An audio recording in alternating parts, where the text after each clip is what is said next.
아니지. 그런 아니지. 이장이 도로에 물 읽을 수 있는 내가 커피 한 잔 팔아야 돼. 그럼 우리 오늘 이제 조금 늦었지만 시작하도록 합시다. 우리 오늘 85페이지 소설 진도 나갈 거예요. 근데 교사형 교재는 왜 또 여기 있지? 아무튼 일단 소설 평소에 책 읽는 거 좋아하시는 분? 소설책 읽으세요? 거의 이제 판타지하고 무효지죠. 일단은 소설 그래도 읽으시고. 영수님은요? 소설 어떤 거 좋아하세요? 그냥 읽는 거? 소설 뭐 종류 이런 건 딱히 안 가리시고 교과서 나오는 거 위주로. 상민 씨는요? 안 해보시고. 애주님도 아무거나 읽으시고. 그래서 우리가 요번에 할 거는 이제 소설이라는 문학의 장르 중에 하나인데, 이제 소설이 어떤 장르 중에 하나면 이제 그 장르만을 규정짓는 특징들이 있을 거잖아요. 그 소설의 특징들을 먼저 배워볼게요. 이제 봅시다. 일단 소설은 어떤 거예요? 기철 씨가 무협지랑 판타지 이런 거 많이 보신다고 했으니까. 네. 무협지, 판타지 속에 있는 얘기들이 현실에 있을 수 있는 얘기일까요? 아니요. 아니죠. 그래서 소설은 대부분 현실에 있을 법한 이야기. 사실 뭐 무협지나 판타지 같은 거는 있을 법한 이야기라고 생각되지 않지만 어쨌든 있을 법한 이야기를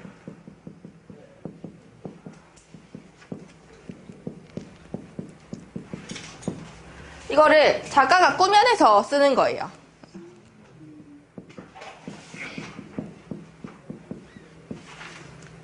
작가가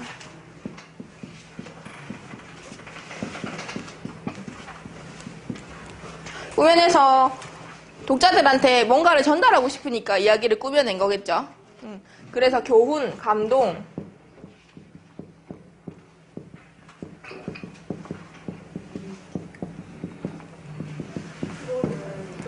그래서 이렇게 교훈, 감동 같은 거를 이야기로 전달하는 거예요. 그래서 여기 소설의 개념에 보면 다 있죠.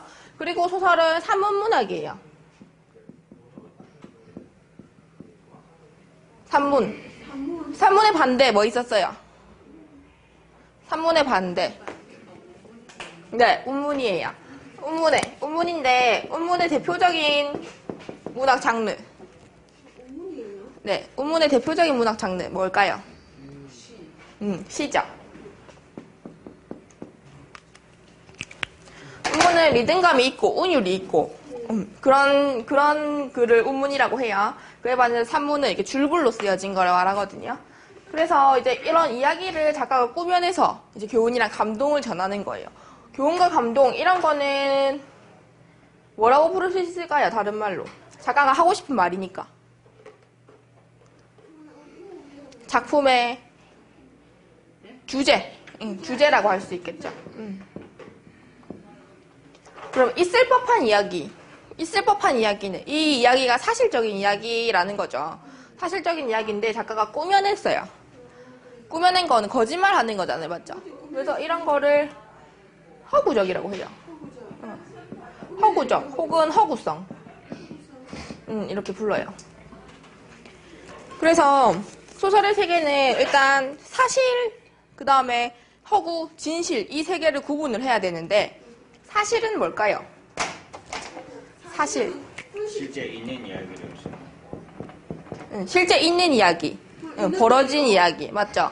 그래서, 맞죠. 그런 게 사실이라고 불러요. 눈앞에 보이는 거. 눈앞에 보이는 현실. 이런 게 사실이에요. 그러면은 허구는? 여기 있죠. 허구. 허구는 여기서 얘기했듯이 거짓으로 꾸며낸 세상. 거짓으로 꾸며낸 이야기란 말이에요. 근데 왜 작가가 실제로 있는 얘기를 하면 되지 왜 거짓말로 이야기를 꾸며내요? 왜 꾸며낼까요? 재미있어요. 맞죠. 재미도 하나의 이유예요. 재미도 하나의 이유인데 실제로 우리가 바라보고 있는 세상은 어때요? 너무 복잡하고 너무 많은 이야기들이 서로 얽혀 있잖아요. 그래서 작가가 하고 싶은 이야기를 그것만 정확하게 전달하기가 어렵단 말이에요. 그래서 작가가 자기가 전달하고자 하는 주제를 좀 더 잘 전달하기 위해서 조작된 정교한 세계를 만들어내는 거예요. 그래서 이제 자기가 얘기하고자 하는 거를 좀 더 집중해서 이야기를 할 수 있는 거예요. 아시겠죠?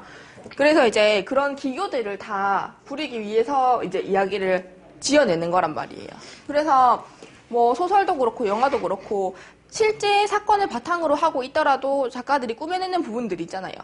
이래서 여기서 이까지는 조금 거짓된 이야기고 실제로 기록에 없는 내용인데 붙여넣은 것도 있고 이런 거잖아요. 이제 그런 게 조금 더 주제를 잘 드러내기 위한 거예요. 그럼 이 주제는 뭐랑 관련이 있냐면 진실이랑 관련이 있단 말이에요. 사실이랑 진실은 얼핏 보면 되게 비슷한 것 같아요. 맞죠? 사실이 진실이어야 할 것 같잖아요. 근데 사실 그렇진 않단 말이에요. 실제로 우리 눈에 보이는 게 전부 다 진실은 아닐 수가 있어요. 어떤 일이 있을까요? 요새 막 미디어도 말 많죠. TV에서 뭐 기사 쓰는 거, 뭐 방송으로 뭐 뉴스 보도하는 거. 이제 그런 것도 다 이게 진실인 것 같잖아요. 거기서 보도해주는 내용들이.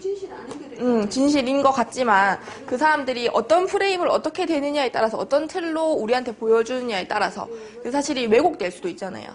그래서 이제 사실이랑 진실이 같은 게 아니라는 거예요. 그래서 소설은 이 진실을 드러내기 위해서 허구를 가져온 거예요. 이해되시나요? 복잡, 조금. 그래서 이제 소설의 기본 개념은 이런 겁니다. 소설은 허구성을 끌고 와서 진실을 이야기하고자 하는 거예요.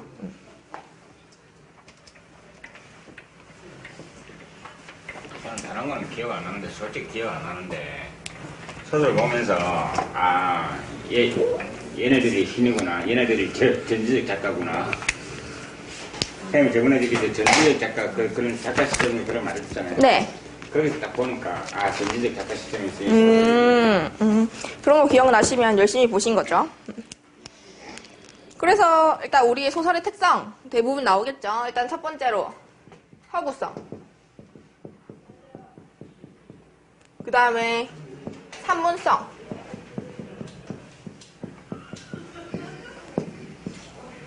진실성. 서사성 바로 뒤에요. 예술성.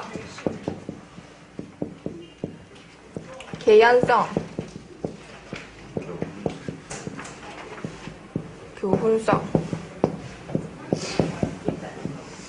아까 주제할 때 얘 얘기 나왔었고, 주제할 때 이 얘기 나왔었고, 또 서사, 이건 아직 얘기하는데, 산문성 얘기했죠. 허구성 얘기했고, 진실성 얘기했어요. 이 세 개에 대해서 이제 이야기가 남았는데, 서사, 뭘까요? 서사. 우리 예전에 비문학 할 때, 뭐, 동태적, 정태적 이러면서 설명하는 방법이 분류가 있었어요. 시간의 흐름에 따라서 설명하는 방법 중에 하나였어요. 시간의 흐름에 따라서. 서사성. 역사성이랑은 조금 달라요. 서사성은 이제 역사적인 장르에서 많이 쓰긴 해요. 뭐 예전에 뭐 태어나서 죽을 때까지 이야기를 보통 쓰니까. 그래서 서사성은 시간의 흐름에 따라서 시작부터 끝까지 보통 이렇게 이야기를 하게 되는데 이제 그런 거를 서사라고 불러요. 서사 자체가 이제 이야기랑 비슷한 뜻이거든요. 그래서 이 서사성 시작과 끝 이렇게 시간의 흐름에 따라서 이어지는 거. 그래서 소설은 시간의 흐름이 있어야 되죠. 사건이 있고 주인공이 있고 또 시간이 흘러야 사건이 진행이 되니까 서사성이 포함되고 있고 그 당연히 문학 작품이니까 예술성 포함되겠죠. 그럼 개연성은 뭘까요? 개연성 저번에도 얘기했던 것 같은데. 개연성. 제 기억이 안 나요. 개연성. 네. 아니에요. 이 연자. 어디 쓰이는 연자일까요? 이년, 우연, 필연 이런 거 할 때 쓰이는 연자예요. 그래서 이 개연성은 이제 모든 게 그럴 수밖에 없어서 그렇게 됐다. 이렇게 자연스럽게 이어지는 걸 말하는 거거든요. 그래서 이 개연성은 이제 앞전에 어떤 사건이 있었기 때문에 뒤에 이렇게 되는 거다. 뒤에 앞전에 이런 사람들이 이렇게 만났기 때문에 이렇게 이야기가 진행되고 이렇게 만날 수밖에 없었다는 거를 이제 설명을 해주는 거예요. 그래서 이 개연성이 소설에서 왜 중요하냐면 우리는 지나가다가 모르는 사람이랑 만났는데 그 사람이 어렸을 때 내 단짝 친구일 수 있잖아요. 그러니까 우리가 우연으로 그렇게 만날 수 있단 말이에요. 낯선 장소에서. 아무도 없는 장소에서.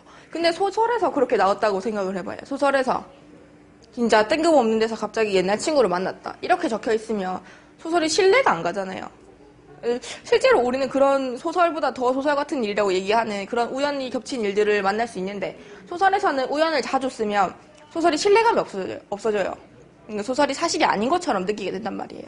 그래서 소설을 좀 더 사실처럼 진짜 있는 일처럼 느끼게 하기 위해서 필요한 게 개연성이에요.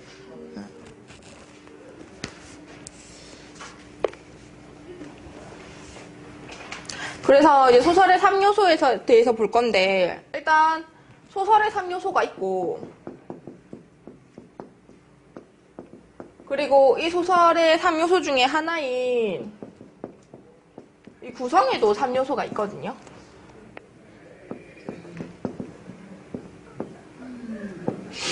이렇게 구분이 돼요. 그래서 소설의 3요소, 구성의 3요소도 헷갈려요.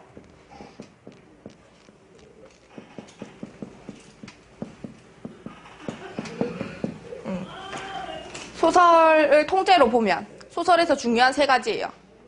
소설에서 당연히 작가가 하고 싶은 말이 있어야 되고 그래서 그 하고 싶은 말을 어떻게 짰는지 그리고 그 하고 싶은 말을 표현할 때 어떤 문장을 썼는지예요. 소설은 산문이니까 줄글로 이루어져 있잖아요.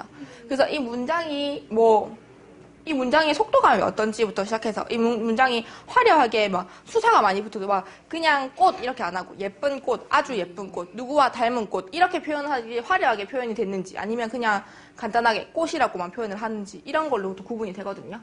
그래서 소설의 3요소는 주제, 구성, 문체예요. 이렇게 3가지가 있고 구성은 소설의 짜임을 얘기한다고 했잖아요. 그러면 이 소설이 짜임을 얘기하기 위해서 이 구성을 또 3가지로 나눠서 볼 수 있거든요. 그래서 짜려면 일단 인물이 있어야 돼요. 소설 안에서 행동하는 사람들이 있어야 되잖아요. 주인공, 그리고 조연, 맞죠? 이렇게 해서 옆에서 막 구분을 해야 되는데 인물도 여러 가지로 구분을 할 수 있어요. 그래서 역할에 따라서 주인공인데, 그러니까 주로 행동하는 인물이고 그러니까 작품의 사건의 주체가 되는 인물이에요. 그런 사람 뭐라고 할까요? 주체가 되는 사람. 배우? 아니에요. 소설. 배우는 영화든 연극이든 거기서 행동하는 사람 배우라고 부르잖아요. 아니에요. 주동인물이에요. 주로 행동하는 사람 주동인물. 그러면 이 주동인물에 반대하고 이 주동인물에 반대되는 행동을 하는 사람들 뭐라고 부를까요? 아니요. 반대되는 인물. 보통 악당으로 많이 표현되죠? 네. 누굴까요? 반동인물. 우리가 다 맞추려 머리 아프고 여기 적혀 있어요. 이거를 다들 보시면 돼요. 그 다음에 중요도에 따라서 우리 다 아까 주인공, 주연 이렇게 하잖아요. 주요 인물 있고 그 다음에 주요 인물 있으면 그 옆에 엑스트라들, 주변 인물.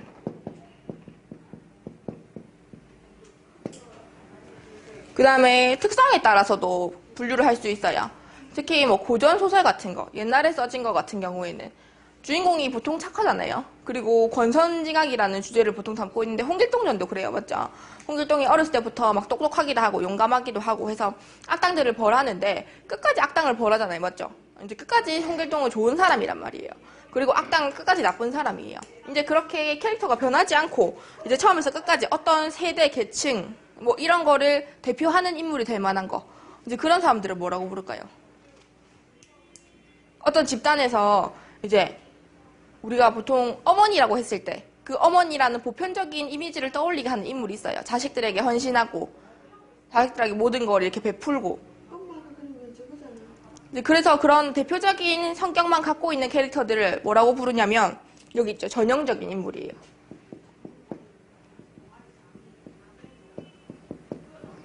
근데 이거랑 반대되게 어머니임에도 불구하고 애들은 안 돌보고 바깥으로 막 돌아다니고 집에 있는 거 싫어하고 그래서 자기 애들 잘 못 돌보고 이런 소설의 주인공이 있다고 쳐요. 그러면 이 주인공은 어때요? 자기만의 개성이 있는 사람이죠. 일반적인 어머니상이랑 다르단 말이에요. 그래서 그런 주인공을 끌고 와서 작가가 이야기할 게 있었단 말이에요. 그래서 그런 사람들은 뭐라고 부를까요? 있죠? 개성적인 분. 선생님, 거기서 엄마를 표현한 거는 개성적이 아니고 성격이 아니고 거기서 엄마를 표현하면 엄마를 그렇게 표현해 보면 안 되죠. 그런 고정관념은 없어야 돼요. 소설에서 어떤 인물도 어떻게든 표현할 수 있어야 돼요. 그래서 우리 그렇게 이렇게 행동해서 좋은 사람이야, 나쁜 사람이야 이렇게 가르는 건 조금 위험한 것 같아요. 그리고 성격 변화에 따라서 두 가지로 나누는데 옛날 인물들은 성격이 처음부터 끝까지 안 변해요. 좋은 사람은 좋은 사람, 나쁜 사람은 나쁜 사람. 이제 끝까지 그렇단 말이에요. 성격 변화가 없고 그냥 밋밋한 사람들, 평면적 인물이라고 불러요.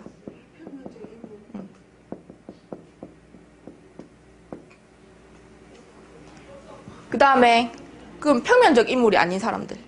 좀 더 입체적이고 소설 속에서 일어나는 사건에 의해서 성격이나 가치관이나 이런 게 변하는 사람들이 있단 말이에요. 그런 사람들이 현대 소설에 많이 등장해요. 이런 사람들은 입체적 인물이에요.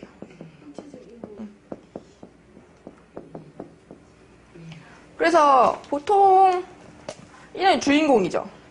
주인공. 그 주인공은 개성적인 인물일 가능성이 높아요. 현대 소설에서. 그리고 현대 소설에서 보통 인물들 이제 입체적인 인물들일 경우가 많죠. 현대 소설에서 주인공은 대충 이런 느낌이에요. 근데 고전 소설일 경우에는 전형적인 인물이고 평면적인 인물이죠. 주인공이라 하더라도. 주인공이 뚜렷한 주제가 있단 말이에요. 보통 고전 소설에서 내포하는. 그래서 보통 고전 소설에서는 권선징악 같은 주제를 얘기를 많이 하니까 주인공은 끝까지 착하고 악당들 벌하고 이렇게 나온단 말이에요. 그래서 그런 사람들이 평면적인 인물이라는 거죠. 변하지 않는 사람들. 이거 왜 이렇게 부를까요? 평면적인 인물. 평면은 2차원이잖아요. 맞죠? 우리 여기 이렇게 표현하지 않는 사람 인물이 종이가 이렇게 있어요. 그럼 이거를 뒤집으면 어떡해요? 종이를 뒤집으면 안 되잖아요. 뒤집으면 똑같이 생겼잖아요. 뒤집어도. A4 똑같이 뒤집어도 보세요. 여기 A4가 있으니까 A4를 여기 놨다가 이렇게 뒤집어서 놔도 어쨌든 똑같이 생겼잖아요. 맞죠? 그래서 이런 거는 밋밋하죠. 특징이 없어요. 근데 책은 어쨌든 비슷한 모양이긴 한데 여기서 보면 이렇게 생겼어요. 근데 옆으로 돌리면 어떡해요? 얇고 뾰족해졌잖아요. 맞죠? 그래서 이렇게 변화하는 거 이런 게 입체적인 인물이에요. 상황에 따라 바뀌는 거. 그래서 이렇게 불러요. 이런 거 다 책이 있어요, 용수님.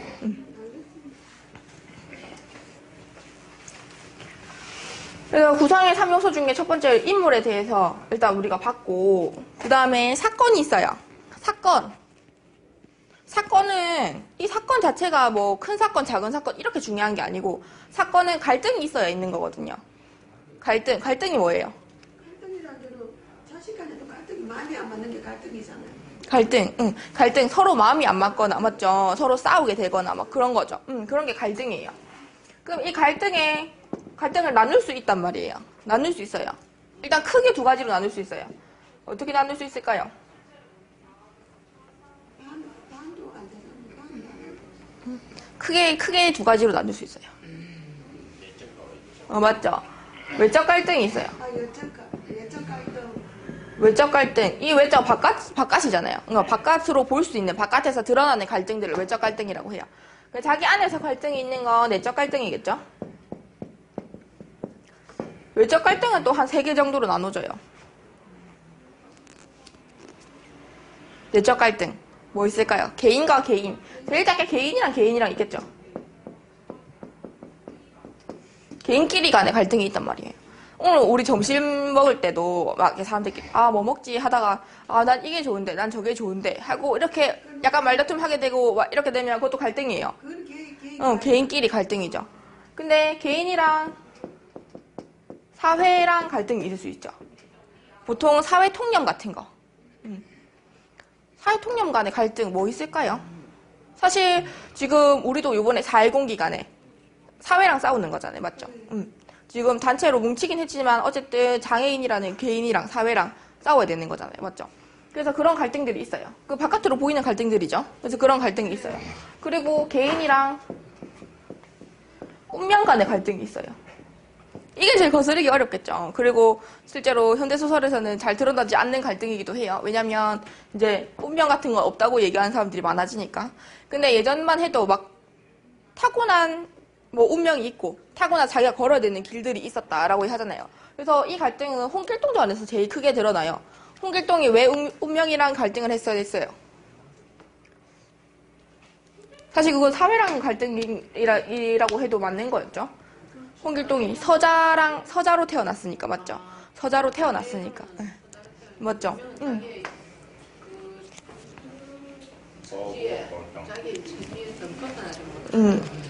네네. 맞죠? 그래서 이 두 개가 약간 헷갈리기도 해요. 맞죠? 섞어서 볼 수도 있는 거고, 맞죠? 그래서 어쨌든 개인과 운명, 개인과 사회, 개인과 개인 간의 갈등이 있을 수 있어요. 그럼 내적 갈등은 뭐예요? 내적 갈등, 마음속으로 혼자 갈등하는 거죠. 생각하는 또. 네, 맞죠? 마음속으로 혼자 갈등하는 거. 어떤 거 있을까요? 보통 아침에 일찍 일어나야 되나 말아야 되나, 맞죠? 옷 이거 입어야 되나 저거 입어야 되나, 이렇게 간단한 것부터 시작해서 햄릿 혹시 보셨어요? 햄릿.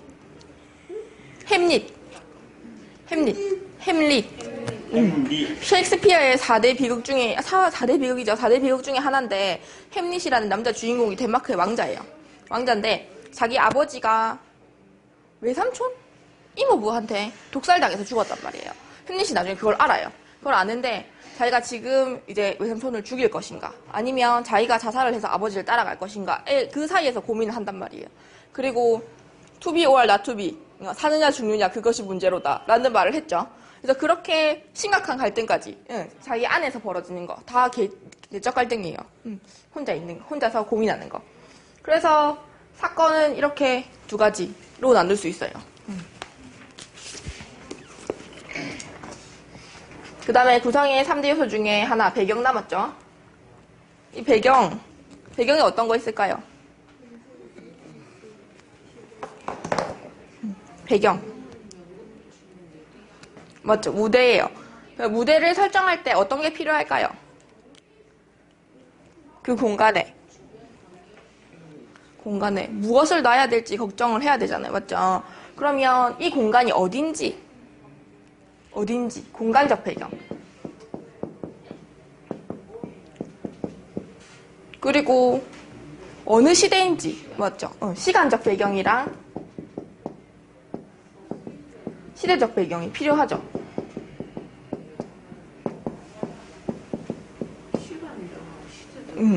조금 달라요. 그래서 시간적 배경은 약간 구체적인 시간이에요. 계절이나 뭐 이게 저녁 때, 낮이나 뭐 이런 거. 그래서 이런 거고, 시대적 배경은 말 그대로 뭐 우리 한국 전쟁 때, 일제 시대 때, 조선 시대 때 이렇게 크게 우리가 그 한국사에서 정리하는 그런 시대를 말하는 거예요. 그래서 이렇게 있고, 공간적 배경은 여기가 뭐 집인지 밖인지 이런 거, 그런 거 하는 거예요.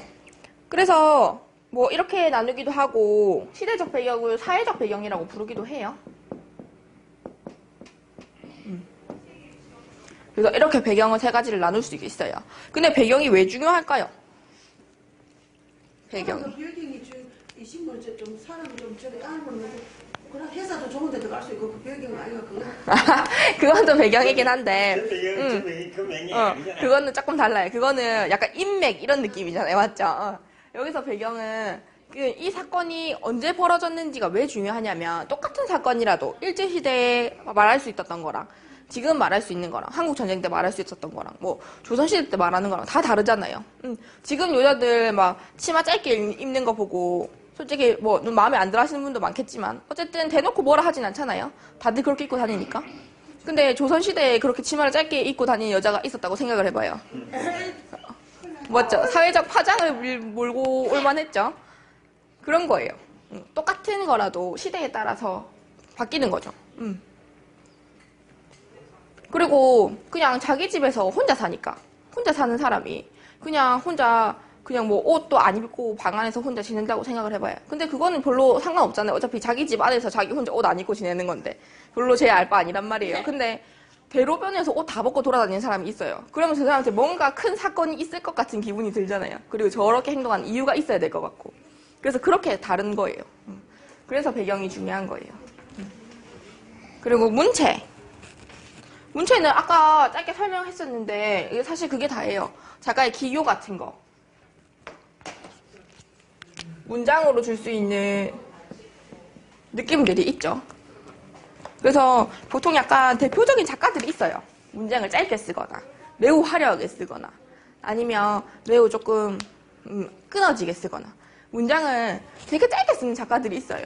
특히 황순원 작가의 소나기 봐도 뭐뭐 했다, 뛰었다 뭐 이렇게 해서 계속 끊어진단 말이에요. 문장이 이해할 수 있는 문장도 끊어서 쓰는 사람들이 있어요. 그래서 그런 문장들이 주는 느낌이랑 그 다음에 끊을 수 있는데도 계속 느려서 길게 쓰는 사람들, 뭐 예쁜 것도 그냥 예쁜 게 아니고 막 무슨 천상의 빛처럼 예뻤다 이렇게 막 화려하게 기교를 쓰는 사람들 느낌이 다 다르단 말이에요. 근데 그런 거를 문체라고 불러요. 문장의 생김새, 문장의 느낌이 다른 거니까. 그래서 여기 서술, 문장으로 표현하는 거니까 서술 방법이 있고 묘사가 있고 대화가 있어요. 우리 대화는 뭔지 알죠?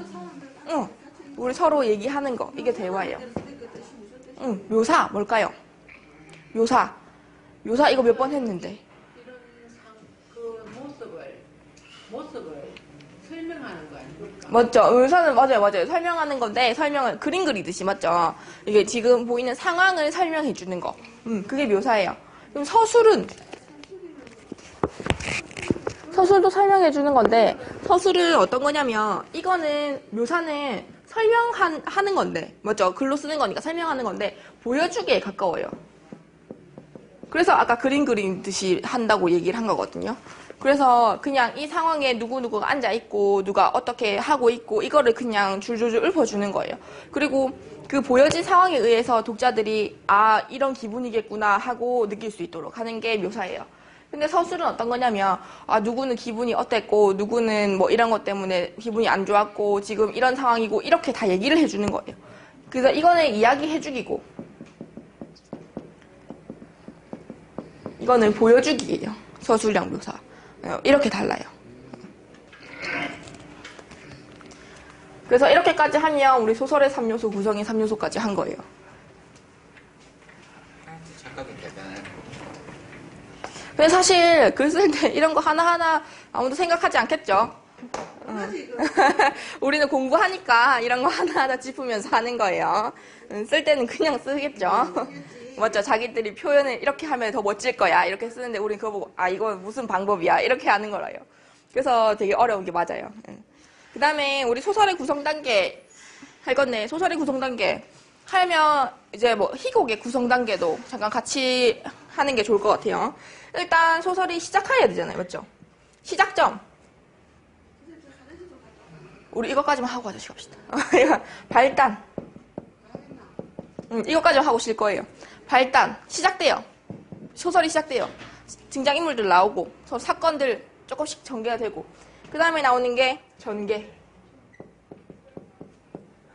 그 다음에 또 올라가죠. 이제 위기 점점 사건이 심화된단 말이에요. 점점. 그래서 위기를 지나서 이제 꼭대기를 찍었어요. 뭐예요? 절정. 꼭대기를 찍었으니까. 그 다음에 여기서 이제 끝나요. 결말. 소설의 5단계. 이렇게 구성되어 있어요. 5단 구성.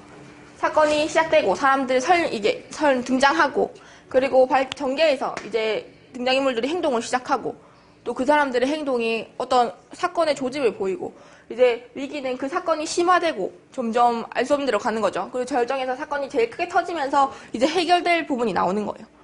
그리고 이제 결말에서 해결이 되고 끝이 나는 거죠. 그래서 이렇게 5개 구성되어 있고 희곡은 조금 달라요. 희곡은 어제 시작은 똑같이 해야 되겠죠? 시작은 해요. 그리고는 조금 빨리 올라가요. 이렇게까지 급하게 올라가진 않지만 발단, 위기. 위기는 사람을 좀 다가팔지